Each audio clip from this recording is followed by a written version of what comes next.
Obesidade e poluição ambiental. Existe uma relação? Se esse assunto te interessou, fique nesse episódio que ele foi feito para você.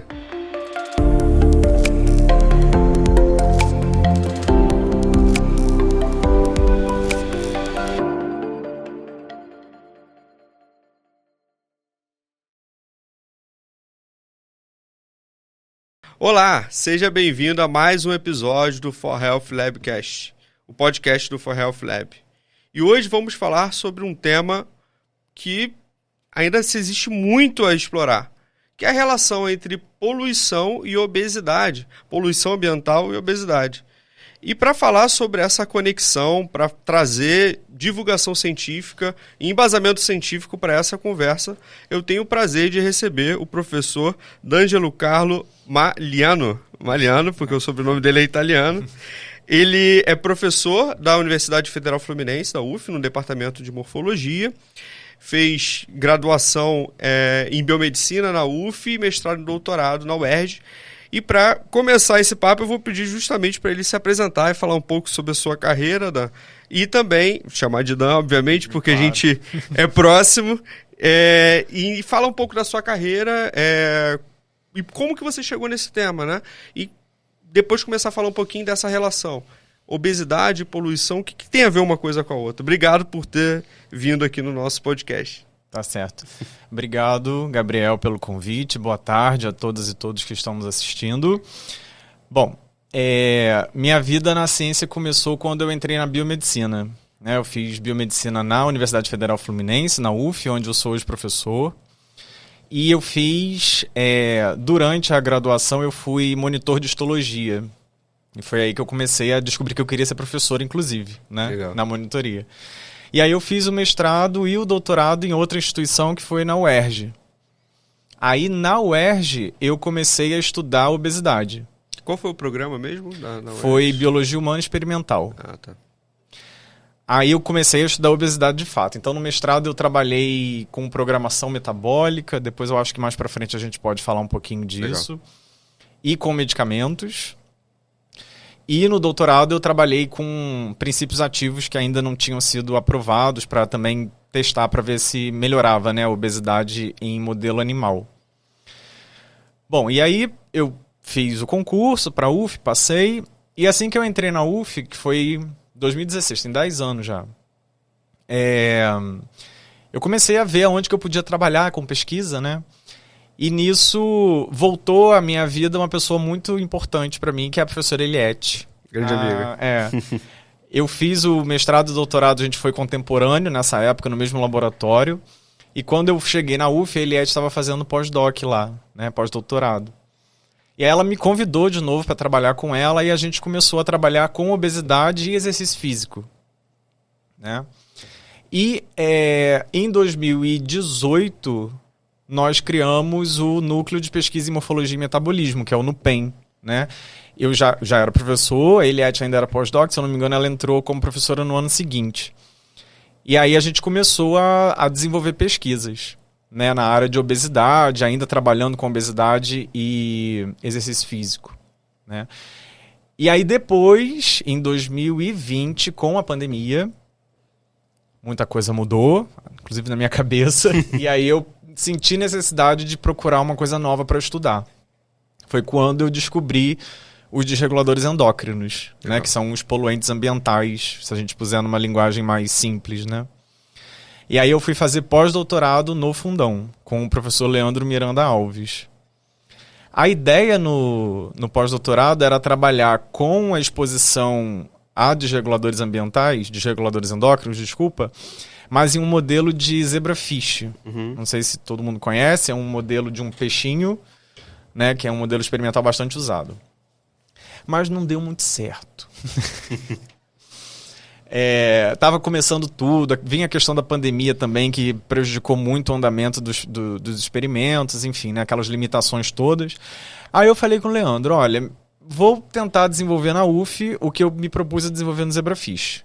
Tudo bem? Com um modelo de roedor, que é o que eu tenho mais experiência. Aí ele falou, tudo bem.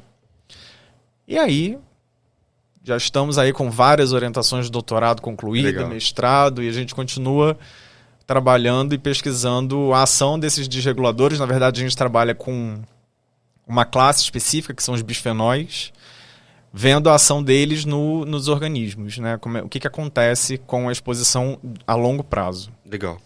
Bom, esse é um assunto que me interessa bastante. Eu acho que também muita gente que deve estar em casa e já escutou isso em algum lugar, né? Não talvez o nome desregulador, endócrino, mas dessas substâncias, microplásticos, plásticos, que podem afetar a nossa saúde de alguma forma. Mas antes de a gente entrar nisso, eu queria que você falasse um pouco mais sobre a obesidade, porque, na verdade, é um tema que hoje eu acho que mais informação, talvez a população em geral deve estar um pouco mais informada sobre a relação da obesidade com a saúde.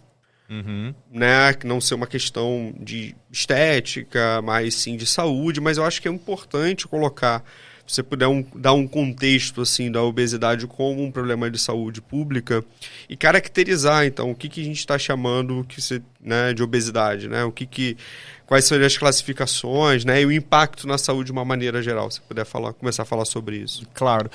Primeiro, assim, importante definir que a obesidade é uma doença, né? Então, como doença, precisa ser tratada como doença, né? E a Organização Mundial de Saúde fala que a obesidade ela é caracterizada pelo excesso de tecido adiposo no corpo, que vai gerar algum dano metabólico, né? Eu trouxe alguns dados aqui, depois eu posso ler para vocês, mas assim, a obesidade ela tem aumentado de forma exponencial desde 1950, mais ou menos, que é quando começou uma maior acesso a alimentos industrializados, ultraprocessados, né? E hoje a gente sabe que a obesidade atinge da mesma forma, né? Os gêneros, etnias, idades, nível de escolaridade. Então, assim, realmente é uma epidemia do século e ela traz consigo muitos problemas, que a gente chama, né, as comorbidades associadas à obesidade, o que acaba levando a muitos gastos públicos também, enfim. É uma questão multifatorial e ela precisa ser tratada de forma multiprofissional também, para que a gente possa, pelo menos, tentar controlar essa epidemia de alguma forma. Que mais? Legal. Não, justamente disso, e você falando, eu estava aqui imaginando, pensando, né, porque eu já assisti uns documentários sobre obesidade, tem um muito famoso que eu acho que é um que passa no Brasil, mostrando como existe uma transição da obesidade que afetava as pessoas com mais acesso a alimentos mais caros, aí depois os alimentos começaram, fast food e até industrializados começaram a ficar mais baratos, e aí eu lembro que nesse documentário tinha um barco que chegava em comunidades ribeirinhas para vender biscoito, para vender produtos industrializados, e as pessoas ali, as crianças principalmente, já estavam ficando obesas. Então, como que realmente... E eu estava tentando lembrar aqui mais alguma coisa do Brasil especificamente que está batendo recorde aí de obesidade e também obesidade infantil, né, nos últimos anos. Isso eu lembro, assim, eu estou tentando resgatar coisas da minha memória da minha época da graduação. Que se falava, né, muito já das telas, do problema da obesidade, né? E hoje, se você puder falar um pouco dos números aí, eu acho que é legal dar um pouco desse contexto. Então, aí eu trouxe aqui, por exemplo, dados da Organização Mundial de Saúde. Pra vocês terem uma noção. São dados, assim, ainda um pouco antigos, eu acho que demora um pouquinho, né, para que a gente traga dados tão novos, mas eu também vou trazer um do Brasil, do Vigitel. Já falo melhor. E aí, por exemplo, em 2022, nós tínhamos mais ou menos 1 bilhão de pessoas no mundo obesas. 2022, já tem 4 anos, né? E desse 1 bilhão, 160 milhões eram crianças. Esse número é o dobro do que a gente tinha em 1990. E entre os adolescentes, o número não dobrou, ele quadruplicou. Né? Então, a gente está tendo uma mudança de padrão alimentar, de atividade física, de excesso de tela, enfim, várias. Por isso que eu falei que é multifatorial, porque tudo isso influencia o nosso metabolismo, né? A nossa saúde. Aí, trazendo mais para o Brasil, né? Que esses dados foram mundiais. O Brasil ele tem o Vigitel, que é um programa de vigilância por inquérito telefônico, né, que o governo faz todo ano. E aí, por exemplo, saiu o Vigitel de 2025 sai em 2026, sim, mas ele traz os resultados de 2024, é sempre assim. Sim, sim. Então, o que a gente tem de 2024, né? Para vocês terem uma noção. Em 2006, a obesidade no Brasil era de 11,8% da população adulta. Em 2024, 25,7%, mais que o dobro, né? E aí eu também trouxe, por exemplo, um dado de diabetes, que é uma comorbidade associada à obesidade, pulou de 5,5% em 2006 para 12,9% em 2024. Não. E aí, assim, existem artigos que fazem projeções, né? Então, o último artigo que eu vi, que eu trouxe aqui para falar com vocês, nas Américas, a projeção para 2060 é que 80% da população tenha sobrepeso e obesidade. Acho que foi esse dado que eu vi recentemente, isso me assustou. Muita coisa. Muito. Caramba. Porque, né, falando de sobrepeso, só para caracterizar melhor, né? Sim. A gente sempre pensa no índice de massa corporal, quando vai falar de obesidade em populações, apesar de... não vou entrar nesse mérito, mas não é a melhor medida, mas sim, é a medida que a gente usa para falar de dados populacionais. Então, o IMC... de 25 até 29,9, a pessoa tem sobrepeso.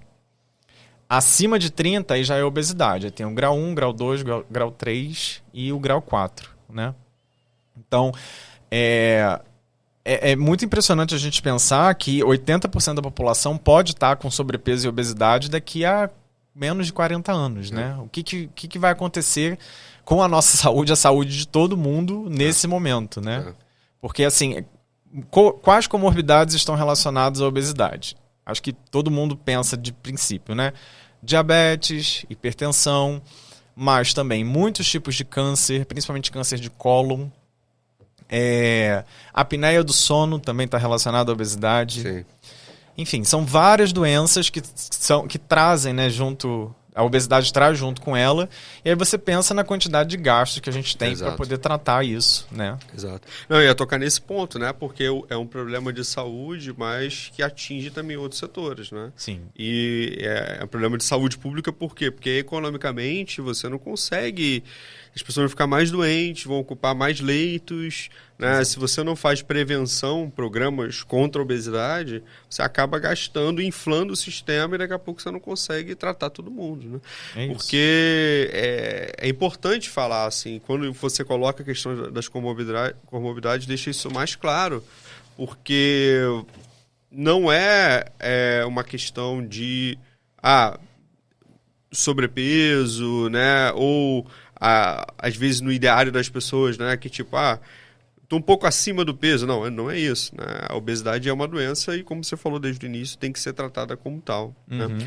E aí eu queria que você falasse, antes da gente entrar também no assunto poluição, mas eu sei que você tem algumas pesquisas interessantes no modelo de obesidade. Agora a gente está falando de modelo experimental, né? Então acho que é importante também falar das pesquisas dando esse tom, mas com exercício físico, né? Então eu queria que você falasse assim, só alguma coisa que mais marcou assim, das pesquisas que você tocou, que você coordenou, que você participou nesse modelo de obesidade, que eu acho que é legal explicar também o modelo. Sim. Né, para o pessoal que está em casa, de como que você induz o modelo. Obviamente é um modelo mais severo, mas exatamente, que te dá insights interessantes aí sobre a gravidade da obesidade e também o papel do exercício físico. Sim. Então, como você bem falou, é um modelo que agora, inclusive, a gente está chamando de modelo pré-clínico, mas é um modelo animal, né? Então, qual é o intuito de usar um modelo animal? Você ter condições controladas para estudar alguma coisa, né? Então, no caso, ter uma condição bem controlada para estudar a obesidade. E a gente usa um modelo animal também porque os animais eles vão desenvolver obesidade muito mais rápido do que a gente. Então, no meu tipo de modelo específico, que é com dieta, a gente coloca na dieta do animal uma grande quantidade de gordura de porco, né? Então, assim, em um mês ele já tem... Não existe bem um parâmetro de obesidade para animal, né? Sim, mas ele já tem uma diferença de peso entre o animal que não comeu a dieta com gordura de porco e esse animal que comeu. Então, é muito rápido, né? E aí foi o que você falou, a gente tem insights muito rápidos também que permitem a gente estudar a doença. Quando eu comecei na UF a estudar a obesidade com exercício físico, foi muito interessante. Um primeiro projeto que eu trabalhei com a Eliette, a gente via duas modalidades de exercício, né? Um que fazia 150 minutos de esteira por semana, 5 vezes por semana, e o outro fazia 300. E a gente viu que quem fazia mais exercício realmente tinha melhora, né, no quadro de obesidade. A gente viu uma diminuição da gordura, as taxas metabólicas que eram dosadas no sangue. Então, tudo era melhor com os animais que faziam mais exercício, né? Uhum. E isso é sempre muito interessante porque o exercício físico é o melhor remédio, isso sem sombra de dúvidas. Uhum. Né? E aí esse foi um modelo inicial que a gente fez, foi até com rato. Aí depois a gente começou a trabalhar com camundongo, né, que é mais o que a Eliette e eu temos experiência. E aí a gente usou exercício, comparou com um medicamento que foi o enalapril, que é um medicamento hipertensivo, né? Então, assim, também víamos melhoras nos animais que faziam exercício, no animal que tomava o enalapril. Uma coisa que não acontece com o ser humano, né, que é tomar um enalapril e perder peso, né? Mas, como eu disse, é um modelo animal e aí as coisas funcionam um pouco diferente. Mas esses insights foram muito interessantes. E aí a gente sempre ficou rodando em volta disso. Foi quando, então, eu trouxe a história dos poluentes ambientais para estudar também. Legal. Acho que agora é o perfeito link para você falar um pouco mais desses poluentes ambientais, né? E por que são chamados de desreguladores endócrinos? Eu acho que é importante também falar sobre isso. Tá. Bom, vamos lá. Um pouquinho de história, que eu gosto de falar. Legal. A história dos desreguladores, ela é bem antiga, mas ela tem um marco muito importante com uma pesquisadora chamada Rachel Carson.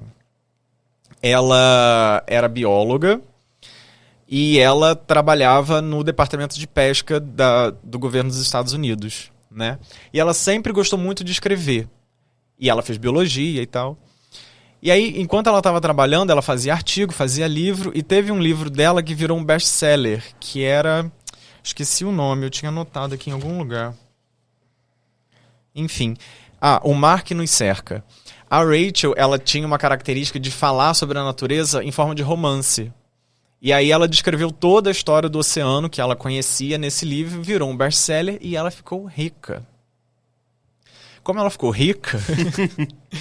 Na década de 50, ela começou a estudar uma coisa que estava incomodando muito ela, que era os poluentes ambientais que estavam sendo colocados nos Estados Unidos, principalmente na época o DDT, né? O DDT era jogado em cima das fazendas, assim, como se fosse água, né? Jogado em cima dos animais, em cima das pessoas. E ela, depois de estudar isso por tanto tempo, ela escreveu um terceiro livro, na verdade, que eu não sei se é o terceiro dela, mas que também virou um best-seller e deu um impulso para as políticas ambientais nos Estados Unidos, que se chama Primavera Silenciosa. Eu li o livro, é bem triste, assim, porque ela vai descrevendo como que as paisagens elas vão morrendo com o uso do DDT, né? Então ela fala que os pássaros, né, de um jeito romântico que ela escrevia, ela descrevia como que era um determinado ambiente antes, com o cantar dos pássaros, e que depois os pássaros já não cantavam mais, é por isso que chama Primavera Silenciosa, né? E aí, assim, ela foi super criticada pela indústria na época, mas ela foi convidada, até mesmo pelo presidente da época nos Estados Unidos, a falar com o Congresso, e ali começou a política para o banimento do DDT. Né? E aí, a partir daí começou muitos estudos a respeito dos desreguladores. O DDT, você sabe exatamente para que é usado ou era usado? Ele era usado para matar pragas em plantações. Só que, como eu falei, ele era jogado igual água, assim, então não tinha uma quantidade certa. Ele foi banido, você sabe? Foi banido nos Estados Unidos, depois foi banido em outros lugares. Os Estados Unidos, no momento inicial, ele não podia usar, mas ele podia vender. Entendi. E aí depois foi banido de forma geral, né? E aí isso foi muito importante para dar esse impulso nos estudos com desreguladores endócrinos, né? Aí, por exemplo, quando eu estou dando aula disso, eu conto também a história de um desregulador que é o TBT, tributil-estanho. Essa é interessante, assim. O tributil-estanho, ele é usado nas tintas, na verdade, utilizado nas tintas anti-incrustantes, aquelas tintas que passam em casco de navio, Porque o navio está no mar, vão grudar animais ali, né? Natural. E aí, para esses animais não grudarem, o navio continuar fazendo o movimento dele e tal, tinha que passar essa tinta. E aí, o que eles começaram a ver? Que nas zonas portuárias, em navios que tinham essa tinta, com TBT, começou a ter uma mudança na genitália de determinados animais daquela região. Então, alguns animais começaram a desenvolver parte da genitália masculina e parte da genitália feminina. E aí, quando foram analisar esses animais, eles estavam contaminados com TBT. Né? Por exemplo, as ostras dessa região ficavam com a casca mais dura. E isso começou a incomodar o quê? O comércio local, que não conseguia mais vender, né? Os animais Sim. e tal. Então, aí viram que o TBT fazia mal. Né? Então, também proibiram o TBT, mas ainda tem TBT sendo utilizado de forma ilegal por aí. Mas é uma coisa que, pensando aqui, me chamou a atenção. Você acha que é necessário mesmo algo acontecer para a gente saber que essas substâncias fazem mal, no sentido de somente nesse momento que viram, né, por uma tentativa e erro. Na verdade, tentativa e erro não. Alguma coisa aconteceu que isso não foi regulamentado antes, talvez. Ou não passou por algum teste antes, e que culminou numa descoberta, assim, meio por acaso. Você consegue, assim, entendeu o raciocínio? O que você acha testado, né? O que faltou, de repente, do ponto de vista de testagem? Existem muitas substâncias que são lançadas no mercado e que elas não são testadas. Isso é porque vem da própria indústria, essa necessidade de produção e de venda e comercialização, e não dá tempo, porque tudo exige esse tempo de teste, né? Tanto começa com teste in vitro, né, que são nas culturas de células, depois tem o teste com os animais, aí tem os cálculos toxicológicos que faz para ver a quanto o ser humano poderia estar exposto. Isso demora um tempo. Só que a produção não acompanha. É muita coisa nova que é produzida. Não, e eu fico imaginando que talvez passe num teste técnico específico da área, sei lá, químico, mas de repente uma agência de regulação sanitária, você não tem tempo ainda para as duas coisas casarem. E também acho que depende da política de cada país também, né? Exatamente, tem isso. Tem país que proíbe algumas coisas, depois eu posso comentar, e outros deixam passar, entendeu? Então, é uma conversa difícil. Né? Entre a indústria, o que está sendo produzido, como que chega na população, a política. É complexo. Mas eu cortei, acho que sua linha de raciocínio. Você estava falando, então, do TBT, mas fala dá outro exemplo de desreguladores endócrinos e também por que desse nome? Por que desreguladores endócrinos? Exatamente. Aí o que acontece? Depois que eles viram essas mudanças nos animais, eles começaram então eles levaram essas substâncias para os laboratórios para poder estudar. E assim, os primeiros estudos que eles viram, como eles viram essa mudança na genitália do animal, que era um nematóide, esqueci o nome, eles começaram a estudar o sistema reprodutor, né? E o sistema reprodutor e o sistema endócrino não tem muito a ver. Então, tem muitos estudos que pegam justamente, né, o estudo do sistema reprodutor masculino e feminino. Tem muito estudo com tireoide. Tem muito estudo com hipotálamo, né? E é por isso que chama de desregulador endócrino. Entendi. Inclusive, neste laboratório que eu fui fazer o pós-doutorado no Fundão, do professor Leandro, ele trabalha especificamente com tireoide e sistema reprodutor. E a minha ideia foi chegar lá para estudar outras coisas, né? Que são os órgãos metabólicos. Né? E aí foi quando eu comecei a procurar na literatura científica o que tinha de metabolismo com desregulador endócrino. E para minha surpresa, isso já faz 5 anos. Há 5 anos, não tinha muita coisa. Aí eu comecei a falar, gente, mas não causa nada? Né? E essa foi a pergunta que eu fui tentando responder. E a gente vem tentando responder, né, ao longo desse tempo. E aí, tanto que o meu grupo agora, a gente já está usando a expressão desregulador metabólico. Legal. Porque, de fato, alguns afetam mais o metabolismo, outros afetam mais o sistema endócrino. Entendi. Então, na verdade, o nome desregulador endócrino nasceu por conta do primeiro sistema que um poluente afetaria, assim, não numa ordem de hierarquia, mas numa ordem cronológica mesmo, né? De como começaram. Entendi. E então fala um pouco mais agora exatamente do desregulador que vocês estão estudando, né? E é isso, e como isso afeta o metabolismo, né? Tá. Bom, a gente decidiu começar a estudar o bisfenol. O que é o bisfenol, né? Talvez já tenham ouvido falar bisfenol free, bisfenol A free, BPA, né? O BPA. O bisfenol, como eu costumo dizer, imagina uma parede. Imagina que cada tijolo que compõe essa parede é um bisfenol. Então ele está na composição de plástico, né? Esse plástico sendo essa parede aí, né? E ele dá uma característica ao plástico de dar uma certa dureza para o plástico, de resistência. E isso é muito bom para plástico, porque a gente está aqui tomando água nessa caneca de cerâmica, eu acho. Cerâmica. Se ela cair, ela quebrou. Mas se fosse uma caneca de plástico, tudo bem, a gente consegue reutilizar e tudo. E o plástico é muito bom nesse sentido. Inclusive, né, deixar claro aqui, eu não sou contra o plástico. Sem plástico, a gente não estaria nem aqui nesse estúdio gravando podcast. A questão toda é como o plástico está sendo usado, né, e como que isso pode afetar a nossa saúde. Bom, voltando ao bisfenol. Então, ele é essa molécula contida no plástico. Tá? E aí existem vários tipos de bisfenol. O mais estudado é o bisfenol A. E há 5 anos, não havia regulamentação para nenhum outro tipo de bisfenol a não ser o A. Né? E aí foi nisso que eu pesquei assim, né, na literatura. Qual é o maior substituto do A? Era o bisfenol S, na época. Então a gente começou a estudar a exposição de animais a esse desregulador metabólico, o bisfenol S. Né? Então o que a gente fez? A gente dava... É isso que é interessante. A gente dava uma quantidade muito pequena para os animais diariamente. A gente deu... A dose que a gente deu, que a gente mais viu problema, foi 25 microgramas por quilo por dia. Isso é muito pouco. Né? Só que também, é o que eu falo, animal, o tempo de vida de um camundongo é de 2 anos. Sim. E ele ficou aí... Foram 3 meses da vida dele tendo contato com bisfenol S, né?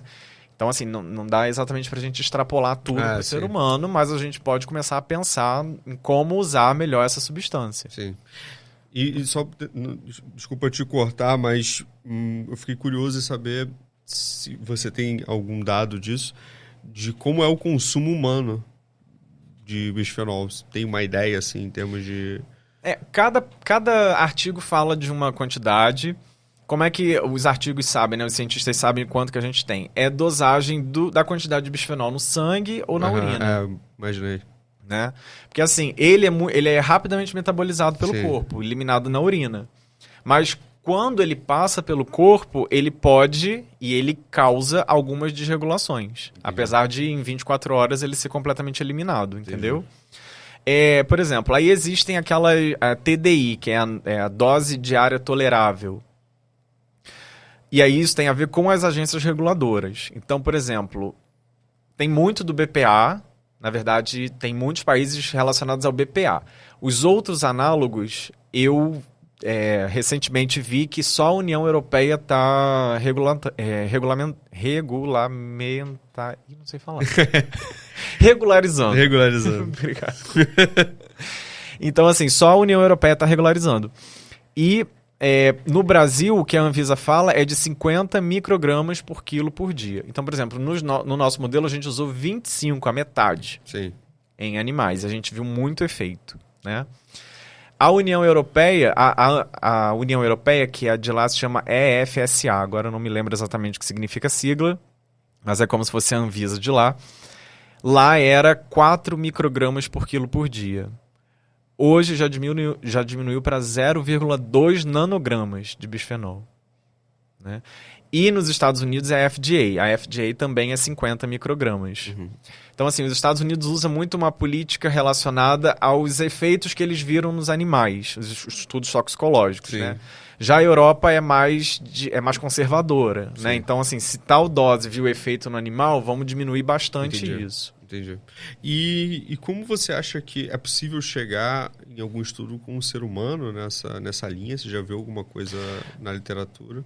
Tem estudo sim, mas são estudos observacionais Sim. ou então de acompanhamento de uma população durante o tempo. Porque assim, não tem como você fazer como num laboratório isolar. Isolar ou dar biosfenol de... Nem pode, nem né? pode, é. Então assim, nós estamos expostos a vários desreguladores também o tempo todo. Então é mais um estudo de correlação, né? Tem uma quantidade alta de bisfenol A, por exemplo, e aí eles veem uma correlação com o desenvolvimento de obesidade, né? Mas assim, fechar o diagnóstico certinho com o ser humano, isso não dá para ser feito, porque a gente, além de estar exposto a vários tipos de desreguladores, nós temos outros fatores que influenciam a obesidade, alimentação, estilo de vida... Sim. Então isso complica um pouco. E no animal, o que vocês viram em relação à obesidade? Tá, então, usando esse bisfenol S especificamente, nós vimos aumento do tecido adiposo. Tá? Então, nós tínhamos, deixa eu tentar explicar aqui, nós tínhamos os trabalhos que nós publicamos, né? Eram 4 grupos, tinha o grupo controle, o grupo que era controle, mas recebia o bisfenol S, nós tínhamos o grupo obeso, e o grupo obeso com bisfenol S. O que a gente achava é que o grupo obeso com bisfenol S ia ter, assim, um quadro muito pior de obesidade. Não foi isso que aconteceu. O que chamou muito a atenção da gente foi o grupo controle com bisfenol S. Que ele começou a ter uma desregulação metabólica parecida com o obeso. Caramba. Então ele ficou bem intermediário ali entre o controle e o obeso. Parecido com o modelo de obesidade que vocês induziram. Exatamente. Que foi com a gordura do porco. do porco. Exatamente. Caramba. Então, assim, a gente viu aumento de tecido adiposo, a gente viu uma esteatose hepática, que é a gordura no fígado, né? Que na hora que a gente olhou na lâmina, todo mundo arregalou o olho e falou, é isso mesmo, vamos olhar outro animal, e vamos olhar, e foi. Então, assim, foi muito chocante, assim, no início que começou a aparecer, porque a nossa ideia é de que talvez aparecesse alguma desregulação, né? Mas não tanto. Então a gente viu efeito no tecido adiposo, no fígado, no coração, intestino e pâncreas. Caramba. Que são inclusive os órgãos. O coração é mais com a Eliette, né? E a Bia, mas os outros órgãos mais do metabolismo é comigo. E aí a gente começou a ficar bem surpreso com isso. Nossos trabalhos já foram publicados, né, em várias revistas e tal.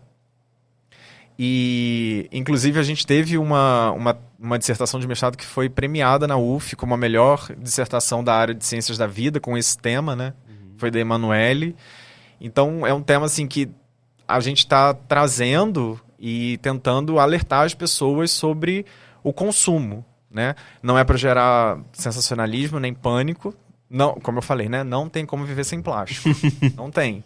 Mas a gente pode melhorar a nossa qualidade de vida e também a qualidade de vida do meio ambiente. Sim. Né?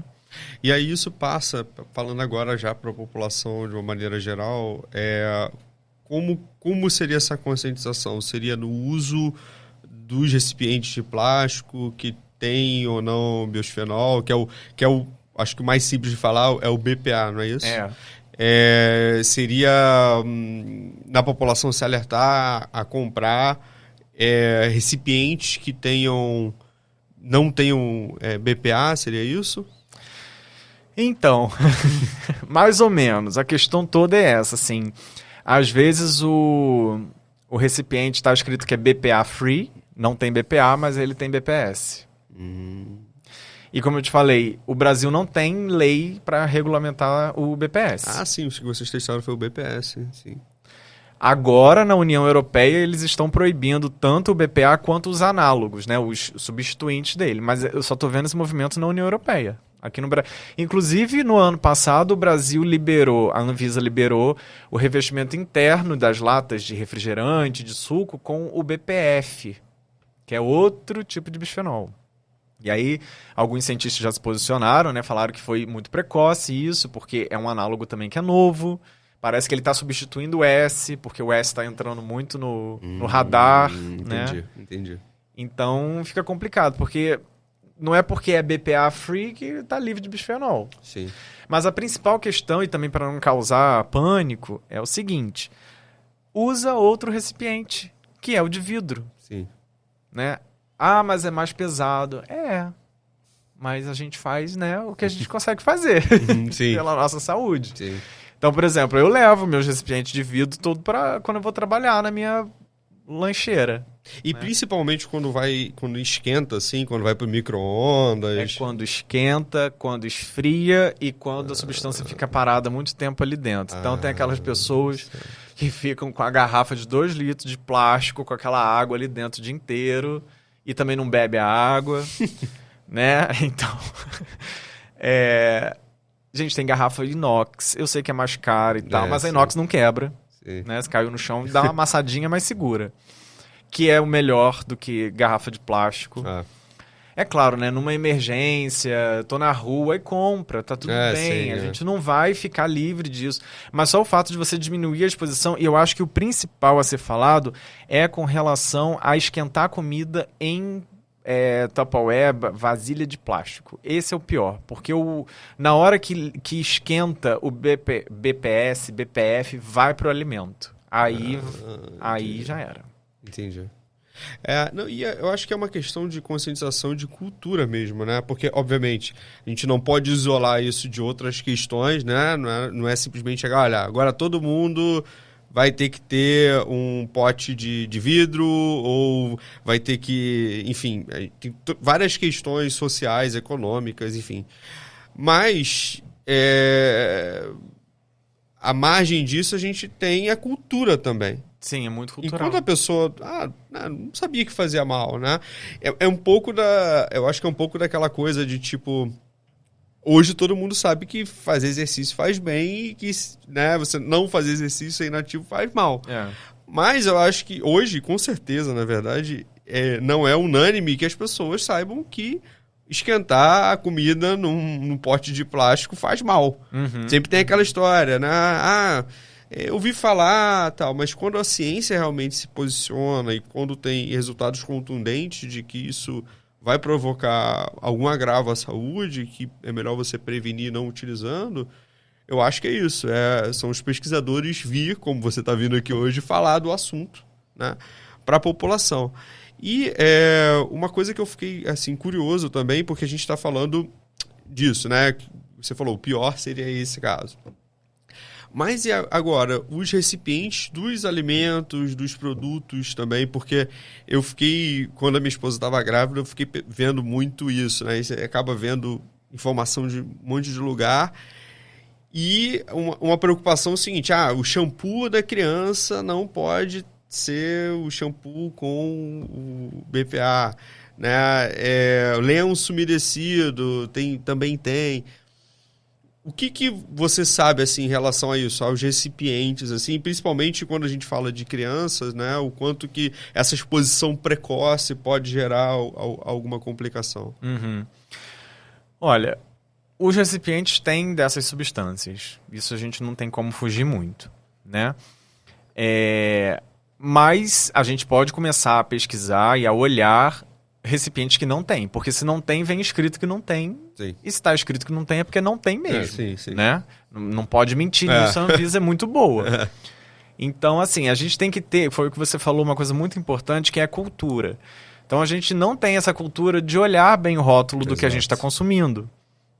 Né? De olhar que aquilo ali, por exemplo, tem metilparabeno, que é um desregulador que não pode ter contato com criança e adolescente, né? Ou que não foi testado em animais, enfim, aí entram várias questões. Mas tudo isso está no rótulo. E eu acho que começar a olhar o rótulo é muito interessante para a gente saber o que a gente está comprando. Exato. E aí, quando você se torna um consumidor mais consciente, você melhora a sua saúde e melhora a saúde do meio ambiente. Sim. Né? Então, por exemplo, vamos fazer uma festa, sei lá, uma reunião. Preciso comprar um monte de copo de plástico, né? Tem copo de papel hoje em dia. Sim. Né? Que pode ser uma alternativa se você não quiser usar nada de cerâmica, de vidro. Então existem alternativas. Eu acho que a gente fica muito no modo automático de é festa, é plástico, é copo de plástico, é prato de plástico, é talher de plástico.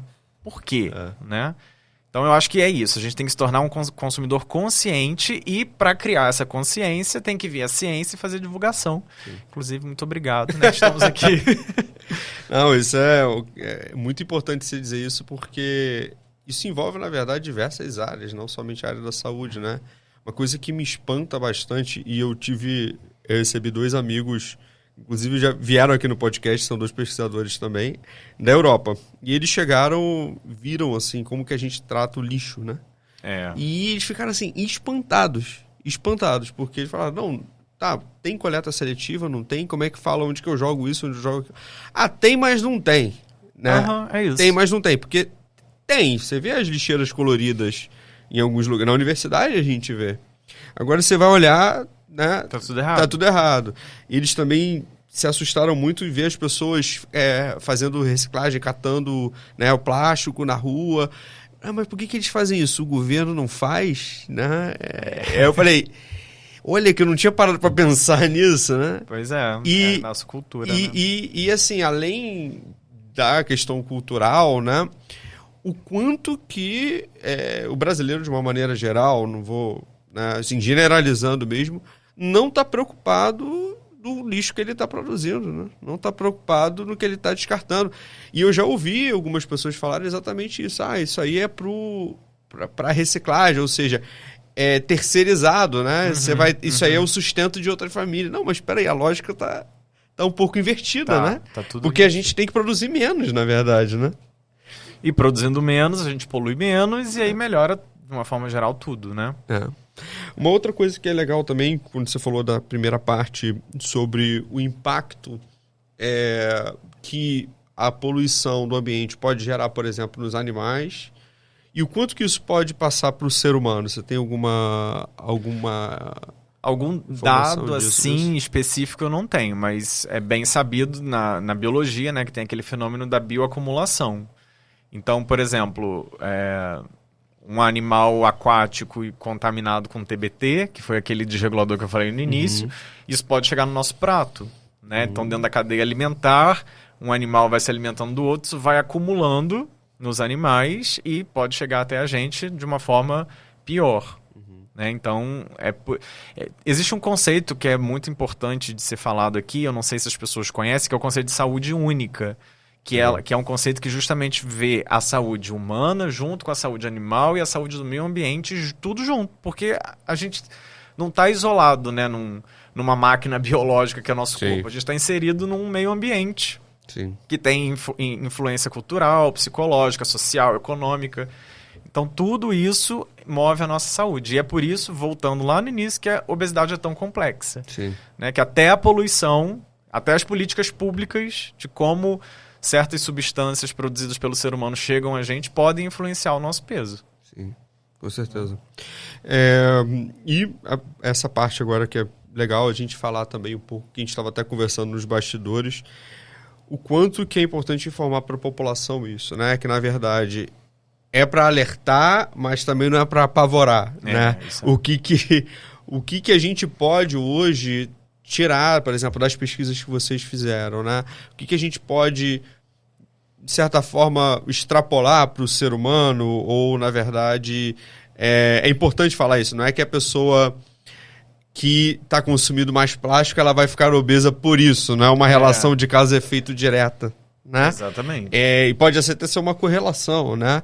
Então, para onde que a ciência está indo nesse ponto, assim, de... Eu sei que essa é uma pergunta muito difícil, né? De tipo, eu não quero ser determinista ao ponto de chegar e falar, olha, não, é para reduzir tantos % que você vai deixar de ter uma outra comorbidade, mas o que você já viu dessa parte, assim, translacional? Né, a famosa pergunta de $1 milhão. De $1 milhão, não tenho a resposta. Mas, Gabriel, o que eu vejo assim é que realmente não dá para você bater o martelo pensando nos desreguladores metabólicos, endócrinos, mas o que todo cientista fala, o que todo artigo traz é isso. Você reduzir a sua exposição já é suficiente para que você tenha uma saúde boa. Associando, obviamente, a bons hábitos alimentares, atividade física e, enfim, por exemplo, não fumar e evitar o consumo de bebida alcoólica. Sempre tem que pensar na saúde como essa engrenagem que só roda se tudo estiver funcionando bem. E se você se expõe ainda menos a essas substâncias, melhor ainda para a sua saúde. Sim. Tá? Porque é isso, na verdade, é mais um tijolo aí nesse contexto de saúde única que você falou, né? Não é... Porque eu acho que isso é muito importante, porque principalmente quando eu vou... Isso aí teve muito a ver também no episódio de divulgação científica, né? Que a gente fez o exercício aqui, que era como falar disso para família, né? Para sua avó, para pessoas da família mais velhas, ou que não tem uma relação direta com a ciência, que não são pesquisadores, enfim, ou que não, né, são daquele meio. É tentar traduzir de uma forma com que a pessoa, que você não perca a profundidade que o assunto exige, que é de cunho científico, mas também tentando deixar a coisa mais simples, né? Então, eu acho que uma mensagem legal é essa, né? Evitar o uso, evitar a exposição. E isso vai te ajudar, né? Junto com os outros pilares que você falou, a ter uma saúde melhor, a não ter obesidade, né? Ou gerenciar melhor, né? Os riscos. Né? Sim. E uma outra coisa que eu acho que só pra gente... comentar, que eu acho que é uma coisa interessante, você falou um pouco da programação metabólica e também falar um pouco das questões genéticas assim associadas à obesidade, a também o que pode passar. Eu não sei se você já fez algum estudo nessa linha de a rata teve exposição ao poluente. Como é que tá a prole? Você já nossa próxima, legal. Próxima pesquisa é essa. Então eu tô bem na fronteira do que vocês estão fazendo. Legal. Tá, vamos lá. Programação metabólica, né? Que foi até o que eu estudei no mestrado. E me encantou. A programação metabólica, na verdade, tem um conceito maior, que é o conceito de Doherty, que é as origens desenvolvimentalistas da saúde e da doença. Então, na verdade, tudo começa, talvez antes mesmo da gente existir, né? Com os nossos pais, os nossos avós, enfim. E essa passagem de gerações, o que a gente carrega no DNA. Então, assim, a programação é interessante de estudar nesse sentido, porque você expõe, por exemplo, a mãe, a rata, o camundongo, a um poluente, que vai ser a nossa próxima ideia, e vai ver o que vai acontecer com a prole, com os filhotes dela. Porque essa prole a gente pode depois não expor ao mesmo poluente. Então a mãe ficou gestação, lactação, exposta ao bisfenol S. O que vai acontecer com esse filhote na vida adulta? Né? E se esse filhote for exposto a uma dieta de obesidade, será que ele vai engordar mais? Será que ele vai ter mais facilidade de engordar? Então essas são as perguntas que a gente quer responder, porque estou achando interessante que o nosso grupo está contando uma história. A gente estudou o bisfenol S em machos, camundongos machos adultos. Agora a gente está vendo durante o crescimento, depois que desmama até a vida adulta expostos ao bisfenol S. Não temos dados publicados, mas trago spoiler. Por exemplo, mexeu no crescimento. Os animais expostos ao bisfenol S desde o desmame até a vida adulta cresceram menos. Né? Teve alguns outros resultados também de barreira intestinal que foi afetado e tal. Então a gente estudou o adulto, agora criança e adolescência, vamos botar assim, e o nosso próximo passo é ver a programação, né? Programando primeiro a mãe, depois, quem sabe, a gente também põe o pai, né? O camundongo macho exposto, e aí a gente vai vendo o que vai acontecer. E aí, por que também é importante falar disso? Todo mundo tem que ter em mente que um bebê, uma criança e um adolescente, eles não são adultos pequenos, né? Eles têm fisiologias e formas do corpo funcionar completamente diferentes de um adulto. E é por isso que eles estão muito mais expostos a essas substâncias do que a gente. Então é sempre... Aí realmente fica o alerta para, por exemplo, bebê. Não usa nada plástico para dar comida para o bebê. Não usa mesmo. Né? Criança, a mesma coisa. O adolescente já... Tudo bem. Também tem um período ali que pega a puberdade, que a gente chama de janela crítica, né? Mas ela não vai ser tão crítica quanto a gestação e essa fase inicial da vida. Né? Então, a gente está vendo também, está começando a pensar em fazer projetos para responder essas perguntas de programação com o desregulador endócrino. Legal. E você comentou também da obesidade como um fator a mais durante a adolescência, seria isso? Seria o filhote que a mãe ou o pai teve contato com o bisfenol, ele vai também, o modelo de obesidade, se isso iria agravar mais. A gente está pensando em fazer isso, Entendi. para ver se vai agravar. E aí sempre estudando, né, macho e fêmea, para ver se tem essa diferença do gênero também, né? Sim. Porque, em geral, a literatura sempre traz que as fêmeas são mais protegidas da obesidade por conta do estrogênio. E aí a gente acaba estudando muito macho, né? Mas agora a gente tem que começar a mudar isso. Só que uma coisa muito interessante que a gente está vendo nesse projeto que acabou de acabar e a gente está estudando é que a gente expôs tanto o camundongo macho e fêmea durante o crescimento ao bisfenol S. E, em geral, a literatura em relação aos desreguladores fala que as fêmeas são mais expostas do que os machos. Só que a gente não viu isso. As fêmeas muito mais resistentes à ação do bisfenol S do que os machos. Legal. Né? Então, também é um ponto a se analisar quando estuda isso, a diferença por conta da questão hormonal. Legal. Só para completar essa linha de raciocínio em relação à exposição ao longo da vida, eu sei que isso é um modelo muito mais difícil, que todas as pessoas que eu converso falam assim, é muito difícil, pouca gente faz, mas envelhecimento, você já viu alguma coisa ao longo da vida, a exposição, o que causa? Eu confesso que eu não fui muito atrás e não vi. O que eu já vi, na verdade, é que assim, esse tema de desregulador, ele é novo. Ele não é uma coisa assim que é estudada há muitos anos, não. Não temos artigos clássicos. Não, assim, até tem, mas eles são novos. Eles são da década de 90. Isso é pouco tempo para a ciência, né? Se eu não me engano, o primeiro artigo que falou de obesidade com desregulador foi nos anos 2000. Então é coisa muito recente. O que eu já vi é que o desregulador, pelas formas que ele age no corpo, e eu acabei não falando disso, né? Mas assim, o desregulador ele pode agir de qualquer forma. Depende da quantidade e do tempo de exposição. Então, por exemplo, se a gente pensar em chave e fechadura, vamos supor que a fechadura é uma parte do nosso corpo.